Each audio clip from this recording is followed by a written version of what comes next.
Election commission of India દ્વારા જે એસઆઈની process શરૂ કરવામાં આવી હતી એ 4/11/2025થી શરૂ કરવામાં આવી હતી. એમાં આજના જે આખરી મતદાર યાદીની પ્રસિદ્ધિ સાથે 17/2/26ના રોજ આજે એસઆઈની પ્રોસેસ જે છે એ પૂર્ણ જાહેર કરવામાં આવે છે. આ જે પ્રોસેસ છે એમાં આણંદ જિલ્લાની વાત કરીએ તો આણંદ જિલ્લામાં કુલ 7 ઈઆરઓ હતા જેને મતદારની પ્રોસેસ સાથે જોડાયેલા હતા. લગભગ 35થી વધુ એઈઆરઓ એટલે કે મદદનીશ મતદાર નોંધણી અધિકારી આમાં જોડાયેલા હતા. 1997 જેટલા બીએલઓ અને 2000 જેટલા અન્ય સહાયકો આખી પ્રોસેસમાં જોડાયેલા હતા. આણંદ જિલ્લાની અંદર વાત કરીએ તો 18,12,000 જેટલા મતદારો અગાઉ નોંધાયેલા હતા. બીએલઓ દ્વારા તમામ મતદારોનો સંપર્ક કરવામાં આવ્યો હતો.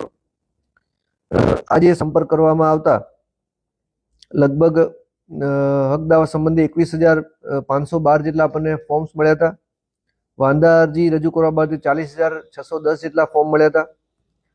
2,82,600 જેટલા મતદારોને નોટિસ કાઢી અને સુનાવણી હાથ ધરવામાં આવી હતી.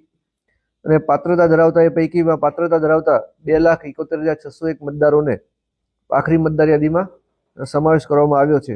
એટલે કે 27/10/25ની તિથિ આણંદ જિલ્લામાં જ્યારે 18,12,327 જેટલા મતદારો હતા એની સામે 2,31,780 જેટલા ફોર્મ પરત ન આવતા હવે આણંદની અંદર ટોટલ હક દાવા સંબંધી ફોર્મ્સને બધી ગણતરી કરીએ તો 15,89,187 મતદારો આખરી મતદાર યાદીમાં ફાઇનલ થયા છે.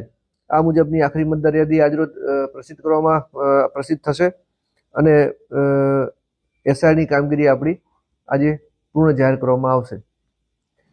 ખાસ કરીને એક નાગરિકોને બીજી પણ મારી એક અપીલ છે કે હજી પણ જો કોઈને એવું લાગતું હોય કે કોઈના નામ રહી ગયું છે અથવા નામ નથી અથવા પોતે પોતાનું નામ એડ કરવા માંગતા હોય તો પોતાના બીએલઓ મારફત ફોર્મ નંબર 6 ભરી અને સબમિટ કરાવશે તો એ નામ પણ એમાં સમાવેશ થઈ શકશે. એટલે આપણા મીડિયાના મિત્રો મારફતે લોકોમાં પણ આ બાબતે મેસેજ જાય, જાગૃતિ આવે અને જે લોકોના બાકી નામ રહી ગયા છે મતદાર યાદીમાં એ લોકો પણ પોતાના નામ એડ કરાવે એવી મારી અપીલ છે.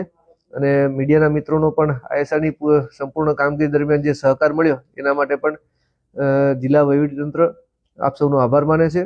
અને અમારા અહીંયા નાયબ જિલ્લા ચૂંટણી અધિકારી અને એમની ટીમ દ્વારા પણ સતત આ બાબતે કામગીરી કરી અને આખી શાંતિપૂર્વક રીતે અને સારી રીતે આપણી એસઆઈની કામગીરી આણંદ જિલ્લામાં પૂરી કરી છે. Thank you.